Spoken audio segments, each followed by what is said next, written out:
stranger to use enough ingredients on your social media channel, because you do a thing called, we'll say it for daytime TV. Yeah.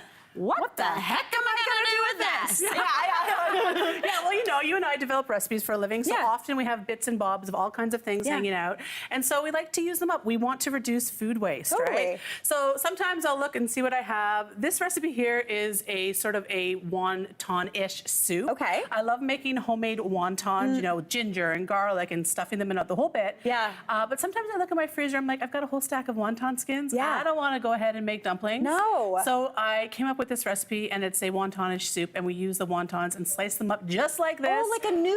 To make little noodles, and then you're gonna pop them into that broth with the bok choy and the ginger and the spiciness and.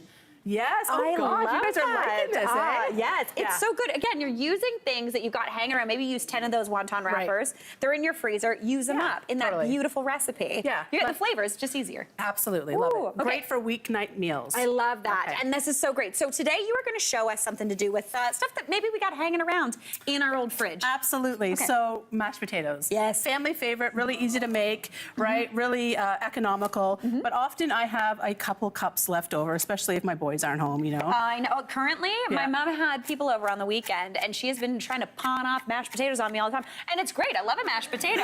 But I think she made enough mashed potatoes for a full army. Like, it was wild. That's how my dad does it, you know, during the holidays. He makes a ton to send home with us. So we always have leftover mashed potatoes, and you could do all kinds of stuff, like, you know, make little mashed potato cakes. But we're going to turn this into a loaded mashed potato soup. Ooh, okay. I love that. Okay. Yep. So we're going to use what you already have in your pantry, likely, which is, we're going to start with some diced carrots. Okay. We're gonna head on over here and like just put a little bit of oil in here. Okay, just in a pan? Yeah, just a little bit of neutral oil, canola, whatever you have hanging around your kitchen. Beautiful, beautiful. Ooh, that's alive. She's alive. Yeah. All right, we're gonna pop in the carrots and the celery. Beautiful. And a little bit of diced white onion, Mary. Well, what you're not telling people is this is called a mirepoix. That's right. Yeah, if you want to get fancy, I'm doing a little mirepoix. Beautiful. And this is the base of a ton of different recipes because it just adds a ton of flavor.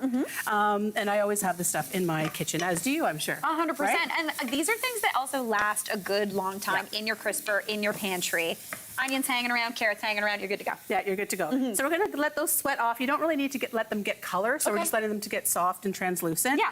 Then you're gonna take that good old bowl of mashed potatoes. Nice. And I mean, you can just eat it as is. Yeah, like, I who's know. joking? A little bowl of mashed potatoes, your feet up on the couch with your favorite episode of The Good Stuff, right? Oh, yes. Yeah. All right, so we're just gonna put these in here, and I know this seems odd, but essentially we're reverse engineering the soup. Instead of putting the potatoes in raw and then pureeing them, pureeing's already done for you. I love that. Right? Yeah. So much quicker and easier, too. Yeah.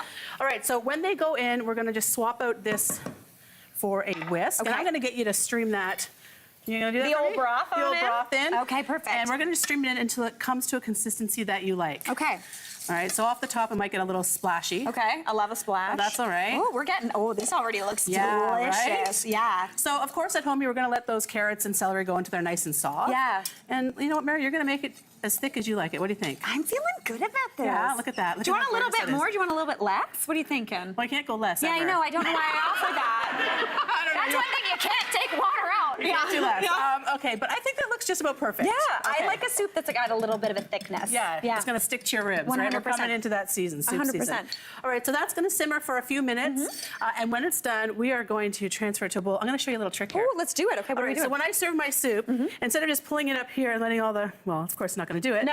all the drops coming down, what you do is you pull it up, and you just tap it on the bottom again, and it gives you just enough time to transfer it to your bowl. Oh, surface tension. Yeah, it's just a little plop there. Oh, Right?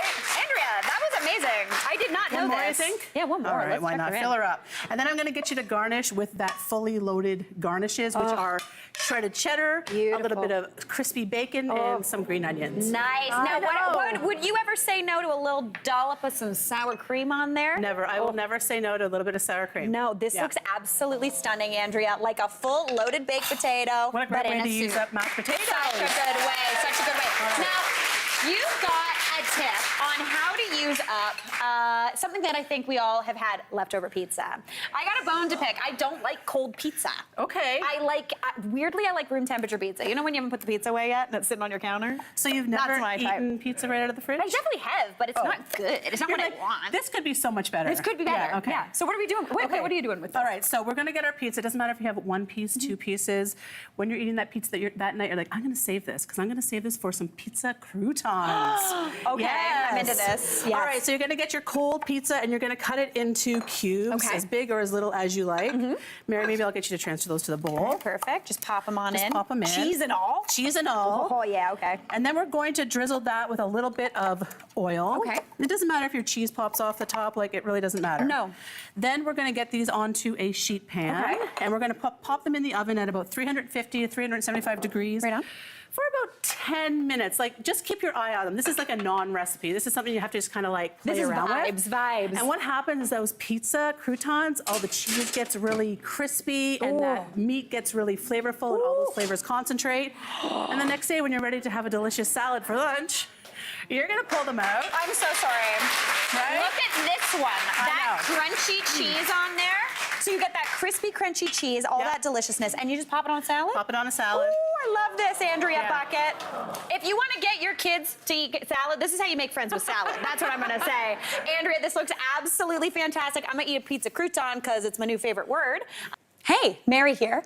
What did you think? Drop your comments below, and don't forget to like and subscribe for more of the good stuff.